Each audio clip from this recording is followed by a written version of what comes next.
pour les autos aussi, là, comme tu disais. Là. Ça coûte les autos quand ils veulent rentrer. C'est sûr. Parce que là, sur l'autoroute, tu dépasses ta formation qui a 20 motos, ça peut aller. Mais si tu es sur la route 138, une voie, circulation dans les deux sens, l'individu s'en vient avec son char. Les motos, il me semble, ils n'ont pas l'air d'aller bien vite. M'a tiré à côté. Il tire à côté, lui, mais il pensait qu'il n'aurait quelques-unes à dépasser. Ouais. Mais il y en a 25. Puis s'il s'en vient en auto en sens contraire, il va avoir deux choix. Il rentre dans ce qu'il voit et s'en vient en avant, ou bien il va se tasser sur vous autres. Il va essayer de se trouver un trou. Ça, c'est arrivé souvent, là, de se faire coller comme ça. C'est dangereux. Fait que vous comprenez la logique d'avoir une formation, 5 motos maximum pour avoir la longueur d'un camion.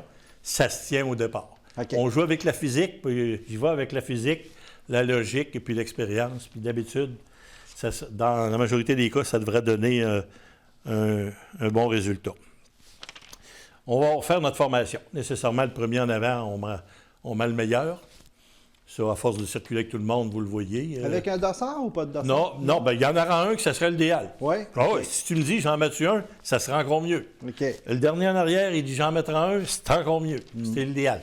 Si vous en mettez toutes, ils vont penser que c'est l'école de conduite, peut-être.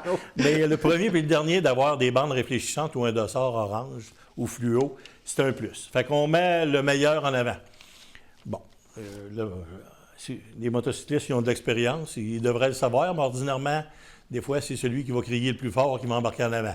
C'est pas toujours nécessairement le meilleur, mais en tout cas, c'est une meute, hein? Il y a toujours des mâles alpha là-dedans, là, fait qu'à un moment donné, alpha, il prend devant, à moins qu'il te le demande. Le premier est très expérimenté. Vous avez quelqu'un, un nouveau, qui commence à faire de la moto, il n'a jamais fait de formation, vous le placez deuxième. Lui, là, il s'accroche de 2 longueurs à vous, il surveille vos signaux, vous lui faites un petit briefing, puis ça ne sera pas long qu'il va comprendre que c'est vous qu'il faut qu'il suive.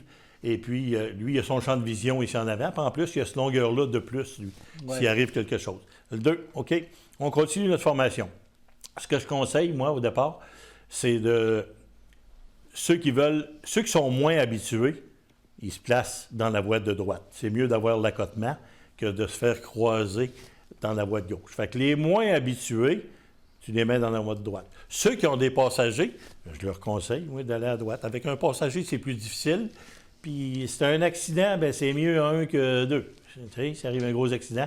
Fait que le corridor 3, c'est-à-dire la voie de droite, est plus sécuritaire. Le moins d'expérimenté du groupe, vous le mettez deuxième, puis les autres, allez-y. Et s'il arrive avec... il y a des motos qui ont des remorques. On sait qu'une remorque, bon, la moto est un peu plus pesante. Il n'y a pas de frein sur une remorque de moto. Si vous êtes pris pour freiner d'urgence, bien, c'est préférable que vous soyez à l'arrière à ce moment-là. OK? Mais si vous n'avez pas assez d'expérience, prenez pas le poste sécuritaire ici en arrière, là, de leader arrière, si on veut, mais essayez de vous tenir un petit peu plus à l'arrière. S'il y avait une formation de 20 motos, qui n'est pas conseillée, bien, il y aurait beaucoup de remorques. Je vous conseillerais à ce moment-là qu'ils marchent tout à l'avant, eux autres, parce qu'ils sont plus difficiles à freiner. Mais dans votre 5 motos, là, pensez à ça. C'est plus long à arrêter. Bon, si vous êtes capable d'être dans la voie de droite, passager, voie de droite, ceux qui ont moins d'expérience, voie de droite. C'est votre premier choix. Les autres, bien, on sait que ça demande encore plus d'attention, malgré qu'avec mes 4 corridors, vous êtes plus loin de la ligne médiane. Mais quand on ne le fait pas en 4 corridors, puis que le leader, là, ça va s'accrocher sur la ligne médiane, les autres ont tendance à le suivre et faire pareil. Fait que ça fait tout du monde qui est collé sur la ligne médiane. La prochaine courbe à gauche, tout le monde va avoir l'épaule de l'autre côté des pointillés, ou sinon la face vis-à-vis le rétroviseur. Alors, il nous reste à peu près 2 minutes, Valmont. Donc, c'est vraiment... c'est pas la formation la plus sécuritaire, mais c'est pour 5 passagers, 5 motos, c'est ce qui est le mieux. Bien, on sait que ça fait partie de... Comment je dirais? Je pense que ça fait partie de l'ADN des motocyclistes d'être en gang. Hein? Depuis le temps qu'on a envoyé... Ils ont envoyé des gros motards, les motards, là, puis les méchants. Puis ça a donc bien l'air le fun, puis la gang. Je sais très bien, par expérience, que la gang, là, c'est prioritaire être en gang que la sécurité. Je suis obligé de dire que c'est ça, là. Mais 5 maximum. Ben moi, ce que je vous conseille, c'est ça. Mais au bout de la ligne, je dis toujours, c'est à vous autres les oreilles. Si tu veux embarquer 14e dans une formation, c'est à toi les oreilles. Si tu es tout seul, c'est ta moto. Mais si tu as un passager, une passagère, peut-être faut que tu penses à cette personne-là aussi, tu sais. Effectivement. Mais la dernière décision, elle vous revient à vous autres. Vous vous placez où vous voulez, vous suivez qui vous voulez, puis vous vous assumez avec tous les risques que ça peut comporter. Mais de rouler en formation, c'est pas nécessairement, là, j'ai oublié, c'est pas nécessairement ce qu'il y a de plus sécuritaire parce que vous avez remarqué qu'on roule nécessairement plus serré. Ouais. Plus que ça, lorsqu'on arrive dans une ville, au centre-ville, où la circulation est encore dense, mais il y a des feux de circulation, souvent, vous avez votre petit groupe, vous en allez en voyage, vous ne voulez pas le perdre. À ce moment-là, même, je vais vous conseiller de rapprocher le signal, là, quand on veut que tout le monde se rapproche, de rapetisser votre formation. Pas garder la longueur d'un gros camion, rapetisser votre camion. Parce que là, dans la ville, il y en a qui vont avoir tendance à vouloir changer de voie. Ouais. Et puis, c'est préférable de resserrer sa formation. Excusez. De resserrer sa formation pour éviter que des véhicules viennent s'insérer. Et puis, lorsque vous allez passer votre feu de circulation, la formation est plus petite, bon, elle est plus facile à passer. Ça se replace. Ensemble. Ça se replace par la suite. Ça se repasse pas ensuite. En gros, là, c'est les formations, c'est ça. Il y a des lignes qui sont sécuritaires. N'oubliez pas vos 4 corridors. Il y en a 2 de chaque côté que vous ne vous servez pas. Et puis, bon, je peux parler de la pluie aussi. Lorsqu'il pleut, l'idéal, c'est de rouler en file indienne. Okay. Si vous êtes dans une ville à 50 km, ça ne va pas vite. C'est peut-être pas la fin du monde de rouler en zigzag. Mais l'idéal sur la grande route, lorsqu'il pleut, le meilleur endroit, c'est de rouler en file indienne en plein centre. Lorsque vous êtes seul comme si vous êtes seul avec votre moto. Parce que les roulières, ça ramasse de l'eau, il n'est plus épais. Le centre de la voie, il y a toujours un crâne qu'on appelle. L'épaisseur d'eau est moins grande. Fait qu'à ce moment-là, il y a moins de risque d'aquaplanage. C'est plus facile de conduire sa moto. Alors que si vous roulez dans les roulières, dans les roulières, c'est-à-dire en zigzag, mais dans les roulières, non seulement vous êtes dans l'eau sur l'autoroute, c'est qu'il y a l'aquaplanage, mais en plus, vous vous envoyez de l'eau parce que vous êtes près l'un de l'autre en diagonale. Puis,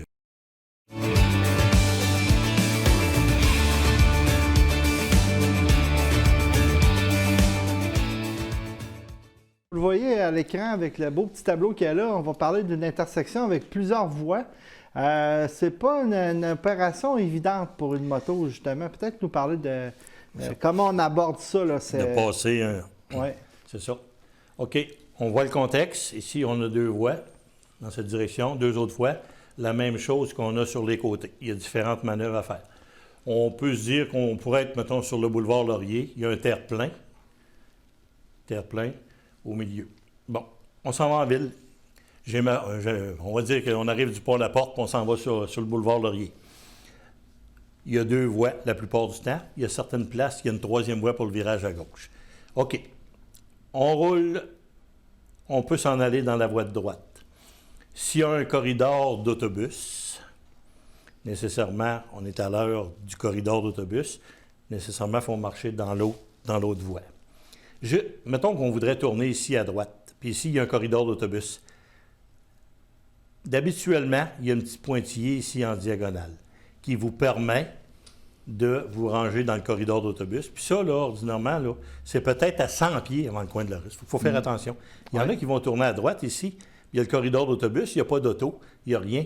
Ils vont rouler longtemps là-dedans, ils vont faire un grand bout. Mais la permission, elle vous est donnée juste à la fin. Il y a des places là, que j'ai remarqué qui ne refaisaient plus le pointillé, mais dites-vous qu'à une centaine de pieds, une trentaine de mètres là, du coin de la rue, vous avez le droit de vous en venir dans le corridor d'autobus et d'effectuer votre virage. Ça, c'en est une. Une autre manœuvre. On vient encore à la même place. On a notre formation 5 motos. Je m'en viens sur le boulevard Laurier. J'ai vu les feux de circulation de loin, je les vois. Ils sont déjà verts, je suis loin. Il y a des grosses chances qu'ils changent avant que j'arrive. Je roule à 50 km/h, vitesse maximum, et mentalement, il faut que je sois prêt à arrêter parce que la lumière peut changer de 2 façons. Elle peut changer, je suis encore loin, mais il faut que je passe le signal à ceux qui sont en arrière de moi. Je roule 50, puis je commence déjà à ralentir un petit peu.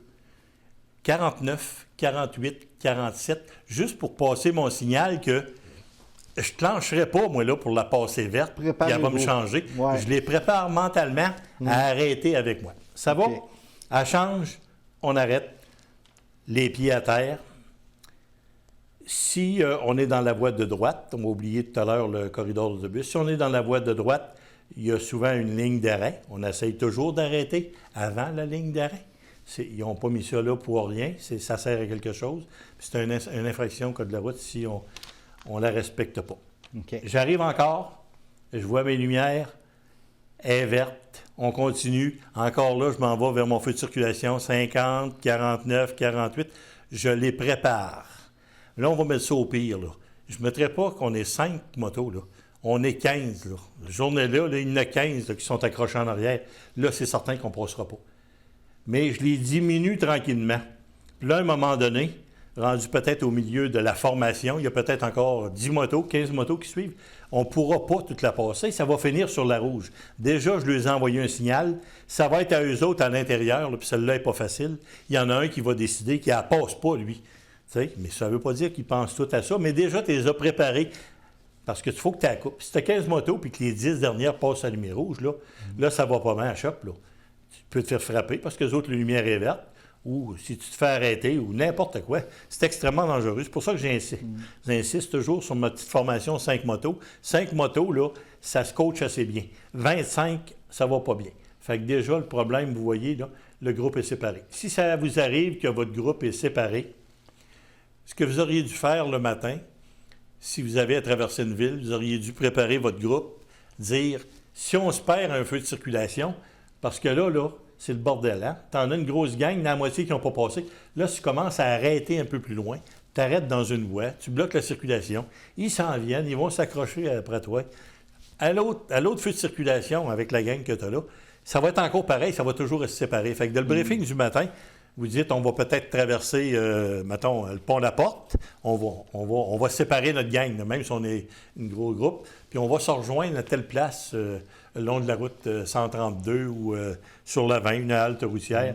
Et vous vous regroupez, parce qu'ils vont le faire, aller se rechercher. S'ils sont 25 puis 30, là, ça va le faire pareil. Fait que même avec ça, étant conscient qu'il y en a qui vont le faire, même si j'ai expliqué ça, que c'est plus safe à 5 motos, au moins, avec une formation trop longue et plus risquée et plus dangereuse, bien là, au moins, il y a des petits trucs qu'ils peuvent prendre au moins pour la rendre moins dangereuse, plutôt que se courir entre gangs. Se donner rendez-vous l'autre bord de la ville ou l'autre bord du pont. J'ai quasiment le goût de te dire qu'en formation de 5 motos, c'est mieux d'arrêter au feu de circulation pour se garder en formation, justement. Ce serait plus sécuritaire. Mais celle-là, tu sais, si tu arrives à 50 km à l'heure, puis là, la lumière, elle va peut-être changer, puis tu fais comme la plupart des motocyclistes vont faire à ce moment-là, là, ça guidonne de passer. Ouais. Mais non, aussitôt que tu y en as donné, tu es rendu à 70 là, dans ta zone de 50. Puis là, les autres, ils disent non, il va passer. Encore là, tu peux la passer rouge au complet, là, les 5, là, si c'est rien que 5. Fait que c'est pour ça l'importance de ne pas rouler en haut de 50, de donner un signal de diminution de vitesse pour les préparer mentalement, étant donné qu'on ne marche pas tout au CB, là, ils s'habituent à rouler avec toi. Fait qu'avec ta formation 5, puis tu as souvent les mêmes au niveau de ton club, ça devient un peu plus sécuritaire. Parce que la formation comme telle, si je vous dis le choix entre rouler seul avec votre moto ou rouler en formation, en gang, c'est le fun, je la comprends. Ouais. Il y en a plus ça grande, plus c'est le fun, puis j'ai pas de misère à comprendre. Je connais le feeling. Mais seul avec ta moto, ça sera toujours la façon la plus sécuritaire. Tu prends toutes les décisions, puis les manœuvres sont plus faciles. Tu as 8 pieds à faire traverser la route. Ça va? Oui. Mettons qu'on va se mettre à l'heure de pointe. Vous savez ce que c'est, l'heure de pointe? Tout le monde étire les lumières. Oui. Bon, on va dire qu'on s'en vient ici, là, nous autres. Là. Bon, il y avait la ligne d'arrêt tout à l'heure, là, que je vous dis de respecter. Là, on traverse notre feu de circulation ici, puis on s'en va de l'autre côté. Mais ça jamme à tout bout de champ parce que c'est l'heure de pointe. Mais ça, il faut le faire tout le temps. Avant de passer la ligne d'arrêt, on doit toujours avoir les yeux de l'autre côté, que ce soit en automobile ou en moto, pour qu'il y ait un trou ici. Ben si je pars d'ici, il faut que je m'en aille dans le trou-là, pas rester jamais ici. Fait que là, si vous avez une formation de moto qui est longue pour la peine, là, imaginez-vous, vous risquez d'arrêter à un moment donné parce que le trafic est jammé. Puis là, vous êtes tout pris. Fait qu'avant de partir d'ici pour vous en aller là, vous allez le voir, vous le faites peut-être, avant de vous engager dans l'intersection, assurez-vous de l'autre côté d'avoir votre espace pour vous immobiliser. Puis surtout quand vous êtes en formation de 5, c'est encore plus important là, d'avoir Ben oui, c'est encore plus important parce que là, il dormait en arrière, là, lui. Lui, il va se faire klaxonner. Hein? Ben oui, c'est ça. Oui, parce que la patience, là, c'est pas donné à tout le monde. Non. Heureusement que ça ne nous arrive jamais d'en manquer. OK. On fait un virage à gauche. Faut pas, OK? On s'en vient ici, qu'on soit une moto ou en formation. On fait notre virage à gauche. On tourne à gauche, on tourne dans la voie de gauche. Tu ne tournes pas à gauche pour t'en aller dans la voie de droite. Tu tournes à gauche, voie de gauche. Tu tournes à droite, voie de droite. OK? Tu tournes à droite, voie de droite. S'il y a un corridor d'autobus, aussitôt que tu es tourné dedans, puis là, tu le vois qu'il y a un corridor d'autobus, là, tu vas t'en aller à gauche. Tourne à droite, reste à droite. Tourne à gauche, voie de gauche. On retient ça. Ici, j'ai fait un feu de circulation. Des feux de circulation qui indiquent des lumières vertes par une flèche, c'est l'idéal. T'es prioritaire, c'est safe, tout. Le danger, c'est quand les feux de circulation sont verts, sont ronds, puis il n'y a pas de flèche. Là, vous effectuez un virage à gauche ici, OK? Vous faites un virage à gauche, mais les lumières sont vertes, sont rondes, il n'y a pas de flèche. Fait que vous êtes obligé d'attendre que l'autre bord. Là, vous vous emmenez, puis vous faites votre virage à gauche. Il y a une chose il y a un piège, là. Les véhicules écrans. Un véhicule écran, c'est un véhicule qui vous cache la vue. Un autobus, un camion, un Winnebago, un fifth wheel, un véhicule de livraison. Un véhicule, ça vous cache la vue. Vous effectuez votre virage à gauche. Lui, là, il vous bloque la voie de l'autre côté. Là-dessus, on sait qu'on pourra voir pareil, mais la réalité, c'est pas comme ça. N'oubliez pas qu'il peut vous sortir n'importe quel véhicule ici. OK? Alors que vous effectuez votre virage à gauche, lui, il est là. Ça, c'est un piège. OK? Ne l'oubliez jamais. Il n'est pas prioritaire, il n'y a pas de flèche. Le véhicule écran, c'est un piège, il vous coupe la vue. Et à l'inverse, vous vous emmenez, on s'en vient ici, le véhicule écran est arrêté au feu de circulation. On s'en vient, la lumière, elle change. Il décolle, lui, tranquillement, pas vite. Mais vous êtes en train de le doubler. Mais ici, il y en a peut-être un qui a étiré sa lumière. Ça en est tout un piège, ça, lorsque vous virez à gauche.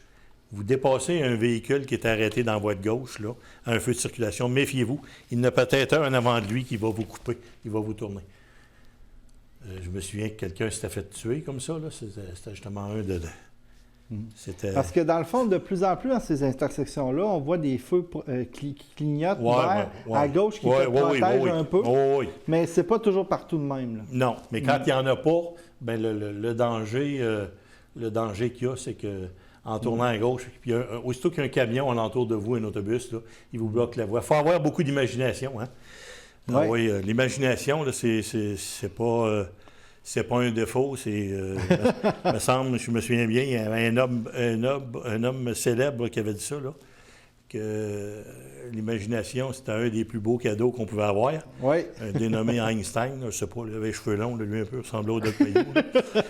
Il était bon en mathématiques, là, lui. Là. Fait que ça, c'est un piège qui est extrêmement dangereux. Et puis l'accident que je vous parlais tout à l'heure, c'en était justement un qui... Il travaillait à l'escouade des motos à Montréal, là, ça en était un de notre gang. Puis il avait tourné comme ça.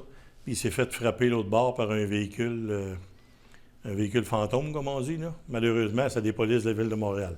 Ah oui. Fait que, mais il ne faut pas oublier que... Police contre police. On parle beaucoup des motos, hein, puis il y a une moto qui arrive avec une surprise comme ça, qui sort d'un véhicule fantôme. Ouf, c'est pas évident, là, on ne peut pas réagir. Là, non, il tournait, là, lui, puis de l'autre côté, tu sais, sa lumière était verte. De l'autre côté, lui, il continuait tout droit, mais il avait eu la vue obstruée parce qu'il y avait un camion à côté. Puis nécessairement, on est au service du motocycliste. C'était effectivement, pas du véhicule. Fait qu'en gros... En gros, c'est pas mal ça? Oui, notre formation, on se donne rendez-vous de l'autre côté, virage à gauche, virage à droite, façon d'arrêter. On coupe le groupe, le virage à gauche, l'espace de l'autre côté, le piège. Il y a pas mal de stock là-dessus. Oui, là. hein? Oui. J'ai le goût en terminant de te dire que toi, tu parlais un petit peu de Boulevard Laurier un peu. Mais moi, ça me fait beaucoup penser à Marie de l'Incarnation. Quand on descend la Côte Saint-Sacrement, ces intersections-là qui sont Ouais. très achalandées. Puis quand il y a beaucoup de trafic, Ah oui. souvent, on ne sait pas trop comment les aborder parce qu'il y a beaucoup de monde, puis ça peut sortir de partout. Fait que même s'il y a beaucoup de monde, il ne faut jamais oublier nos principes de base. Ah hein. oui. C'est ça. Puis des feux de circulation, parce que tu parles de celle-là, là, lorsqu'on descend Saint-Sacrement, Ouais. on tourne à gauche, là, le souvenir que j'ai de ça, me semble, ça ne doit pas avoir changé encore à tous les étés. Elle n'est pas longue. Il y a beaucoup de Non. trafic qui tourne à gauche. La lumière verte, elle ne dure pas longtemps pour tourner à gauche. Fait que quand ça tourne, ça tourne. Là. Puis c'est bien juste, ça ne tourne pas en double. Je pense qu'on peut tourner en double Oui, je sur pense ce que feu de oui. circulation. Là. Il y Ouais, a deux ouais. voies pour la voie de gauche. Fait qu'on n'est jamais trop prudent. Fait que on retient ça. Un feu qui est prioritaire, vert avec une flèche, c'est safe. S'il ne l'est pas, pour revenir au feu de circulation, on oubliait un point important. Ouais. Un feu de circulation qui est défectueux, c'est un stop. Ah oui, ça, c'est ça vrai. naît un dangereux Ouais. parce qu'il s'agit de manquer d'électricité un soir en ville pour voir qu'il y en a à moitié qui ne marche pas, le feu de circulation. Puis encore là, le ministère des Transports, dans mon livre à moi, ils ont une petite faute là-dessus, là, parce que des fois, ils mettent des nouveaux feux de circulation et puis ils vont le recouvrir d'une bâche noire, OK, pour montrer qu'il ne fonctionne pas. J'aimerais mieux que la bâche soit blanche pour commencer. On le verrait la nuit, parce que là, le soir, elle est noire. Ça peut être un feu défectueux. Tu arrives puis tu fais, si tu veux montrer qu'il ne fonctionne pas, s'il y avait une bâche qui était blanche, on le saurait qu'il était brillé. Tandis que là, quand il est noir, là, parce qu'il n'est pas encore en action, mais c'est la même chose que s'il était défectueux, tu es porté à faire un stop. Fait qu'un feu de circulation qui ne fonctionne pas, c'est un stop. C'est un rouge. Puis il n'y a pas de route prioritaire. C'est pas ici, là, elle est prioritaire, c'est à l'autre arrêté. Non, non. On y va Ça ne chacun fonctionne notre pas, tour, c'est hein. stop partout. On y va chacun notre tour. On y va chacun notre tour. Nécessairement, lorsqu'on va s'immobiliser sur un feu de circulation qui ne fonctionne pas, on fait un stop. Encore là, on y va mollo, puis on peut pomper les freins pour allumer, faire penser à l'autre en arrière que tu fais un stop ici, là, parce que ça vous est déjà arrivé, je suis certain, puis vous n'avez vu passer à côté, là. Les feux ne marchaient pas. Non, ils pensent qu'ils ne sont pas en action, ils sont défectueux. Ils peuvent pas. Quand ça arrive pendant quelques heures à une intersection, ordinairement, la ville finit par aller installer des panneaux de stop. OK. Mais si la panne de courant est dans la ville au complet, on oublie ça, là. Non, non, Hein? c'est ça. Fait que c'est ça. Un autre petit piège.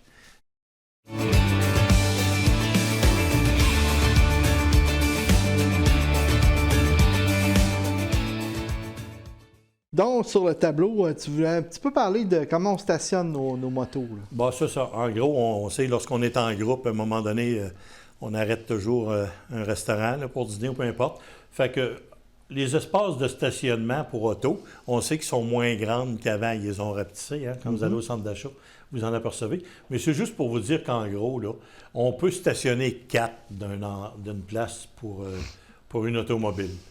Ils sont bien stationnés. Fait que la façon de se stationner, c'est que le premier, il s'en va à droite en avant. Le deuxième, il s'en vient ici. Vous descendez de votre moto. Nécessairement, vous les mettez sur la béquille, ils deviennent inclinés.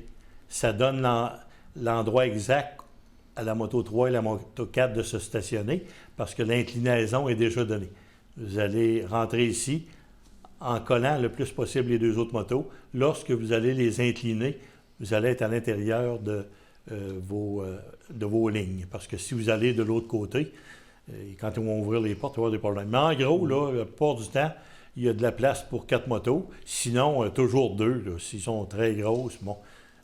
Mais on en voit des fois qui vont prendre la place d'un automobile. On perd de l'espace pour rien. Là, si on est en groupe, il y a moyen de mettre 4 motos dans un espace de stationnement comme ça. Et puis, l'autre chose, les casques de moto. Moi, je laisse toujours mon casque de moto sur ma moto. On sait qu'aujourd'hui, les casques sont dispendieux. Mais à ma connaissance, j'ai jamais entendu dire que quelqu'un s'était fait voler son casque de moto. Entre motocyclistes, il faut croire que ça se respecte parce que ça ne se vole pas beaucoup. L'autre choix que vous allez avoir, c'est de le mettre, de rentrer au restaurant avec. Et puis, à ce moment-là, la majorité qu'on voit, ils vont mettre ça sur une table. C'est pas très, très hygiénique de mettre un casque de moto sur une table. Sinon, vous allez Tu es obligé de les placer à terre. Mais la plupart du temps, on va voir ceux qui rentrent dans le restaurant avec ça.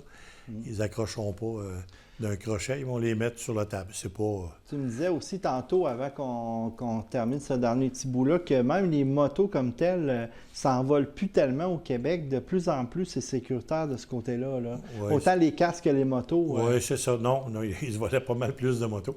Il y a 25-30 ans, là, pour moi, ça fait pas longtemps, mais en tout cas, ils s'envolaient beaucoup. Il y avait une marque en particulier qui se volait beaucoup, c'était les Harley-Davidson. Ils se sont mis à mettre des systèmes d'alarme, à vendre des systèmes d'alarme. Et puis maintenant, c'est plus rare que quelqu'un va se faire voler sa moto. Le seul souvenir que j'ai de ça, c'est tout de même assez récent. Ça fait une couple d'années. Des amis qui font de la moto avec moi. Et puis, lors du rassemblement de Harley-Davidson qui avait eu lieu dans la région, dans le nord de Montréal, il y en a 3 qui se sont fait voler leur moto. Et puis, étrangement, on ne sait pas qui les a volés, mais pour quelle raison qu'ils les prennent, mais c'était des vieilles motos. Oui, c'est plus des motos de collection. Motos en excellent état, là, des bijoux. C'était peut-être celle-là qui valait le plus cher dans ceux qu'il y avait là, mais c'était avec un moteur, le 1340 qu'ils appellent, l'ancien moteur d'Harley-Davidson. C'est ceux-là qui sont fait voler leur moto. Mais c'est exceptionnel parce que des motos neuves comme telles, les Harley, c'est rare maintenant qu'on entend dire que quelqu'un se l'ait fait voler.